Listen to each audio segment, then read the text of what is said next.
আজ দুপুর 12টা পর্যন্ত বেঁধে দেওয়া সময়সীমা অতিক্রম হয় শিক্ষকদের লাঞ্চ ও হামলাকারীদের শিক্ষার্থীদের শাস্তির দাবিতে প্রশাসনিক ভবনে 1 ঘন্টা অবস্থান কর্মসূচি পালন করেছে কুয়েটের শিক্ষকরা। গত 4 মে থেকে ক্লাস শুরু হওয়ার কথা থাকলেও শিক্ষকরা তাদের দাবি আদায় না হওয়ায় ক্লাসে ফেরেনি।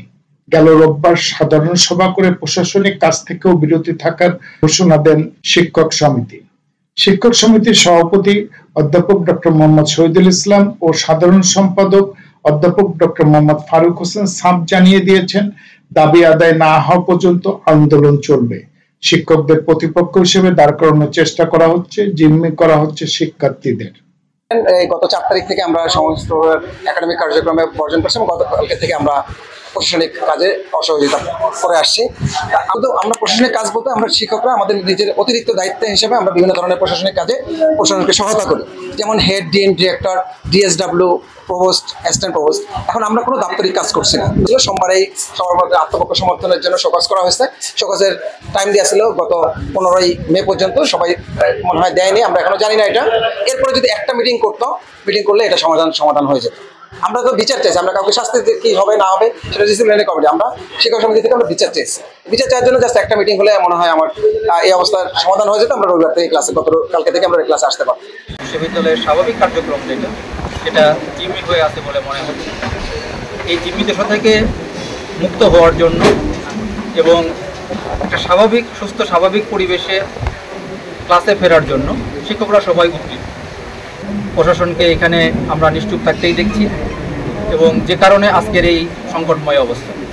এই সকালবেলা ওনার কাছে জানতে চেয়েছিলাম যে আমাদের যেহেতু একটা দাবি আছে, সেই অনুযায়ী কর্মসূচি দেওয়া আছে, এই বিষয়ে আপনার কি পদক্ষেপ আপনি নিয়েছেন, যেটা নিয়ে আমরা শিক্ষকবৃন্দকে আশ্বস্ত করতে পারি বা আমরা আশা করতে পারি যে আমরা দ্রুত এই সমাধানের দিকে যাচ্ছি। উনি এই বিষয়ে আমাদেরকে উল্লেখযোগ্য কিছু বলতে পারেননি। শিক্ষক সমিতির আলটিমেটাম জানার পরেও অন্তর্বর্তীকালীন উপাচার্য অধ্যাপক ডক্টর মোহাম্মদ হযরত আলী শিক্ষকদের না জানিয়ে আজ বেলা 11টায় ঢাকায় গেছেন। এদিকে কাগজ কলমের দায়িত্ব দেওয়া সিনিয়র শিক্ষক ডিন অধ্যাপক ডক্টর আবুল কালাম আজাদ কিছুই জানেন না বলে দাবি করেছেন। আমাদের কর্মসূচি আছে জানার পরেও উনি কিছু না বলেই অনেকটা, এবং যাকে দায়িত্ব দিয়েছে আমরা শুনতে পাচ্ছি তার সাথে আলাপ না করেই আমরা এখন এসে দেখতে পাচ্ছি যে উনি চেয়ারে নেই। প্রথম একবারে উনি সেশন লিভ করেছিলেন, তখন আমাকে দায়িত্ব দিয়েছিলেন, বাস লিভ করছে। তখন আমি রিং করলাম, বলে আমি এখন তো রূপসাঘাট পার হয়ে গেছি, খুলনা পার হয়ে গেছি। আমি বলি, স্যার আমাকে দায়িত্ব দিচ্ছেন, আমি তো দায়িত্ব নিতে পারবো না, কারণ আমরা একটা কর্মসূচিতে আসি।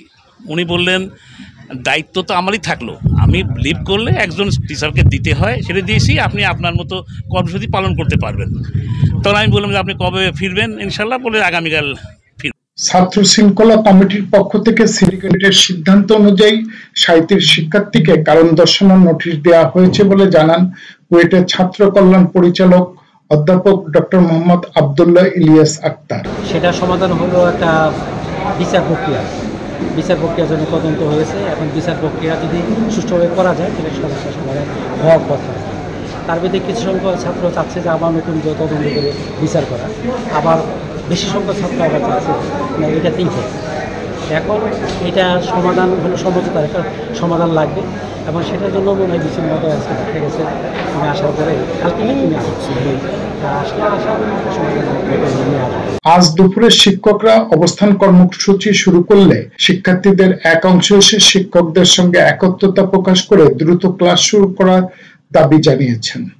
চাই কোনো শিক্ষার্থী যেন অবিচারের শিকার না হয়। অ্যাট দ্য সেম টাইম আমরা এটাও বলতে চাই যে আমরা শিক্ষকদের সাথে পূর্ণভাবে আস্থাশীল। ওরা হচ্ছে নতুন তদন্ত কমিটির পক্ষে নেই। আমরা এটা ক্লিয়ার করে বলে দিছি, আমরা নতুন তদন্ত কমিটির পক্ষে নেই। আমরা নতুনভাবে যে বিচার বিভাগীয় তদন্ত কমিটি করার আহ্বান জানানো হয়েছে এটার পক্ষেও আমরা নেই। কারণ বিশ্ববিদ্যালয় কর্মকর্তার পক্ষ থেকে যে তদন্ত কমিটি হয়েছে আমরা সেই তদন্ত কমিটির প্রতি আস্থাশীল এবং আমরা চাই এই বিচার প্রক্রিয়াটা দ্রুততম সময় শুরু হোক এবং শুরু হওয়ার মাধ্যমে এবং শেষ হওয়ার মাধ্যমে আমরা যেন আমাদের একাডেমিক কার্যক্রম করতে পারি। আগামীকালও শিক্ষক সমিতি বেলা 11:30 থেকে অবস্থান কর্মসূচি পালন করবে। গত 18ই ফেব্রুয়ারি সংঘর্ষের পর থেকে কুয়েটের ক্লাস পরীক্ষা বন্ধ থাকায় সেশন জটে পড়ার আশঙ্কা শিক্ষার্থীদের। S M Habib, ATN Bangla, Khulna.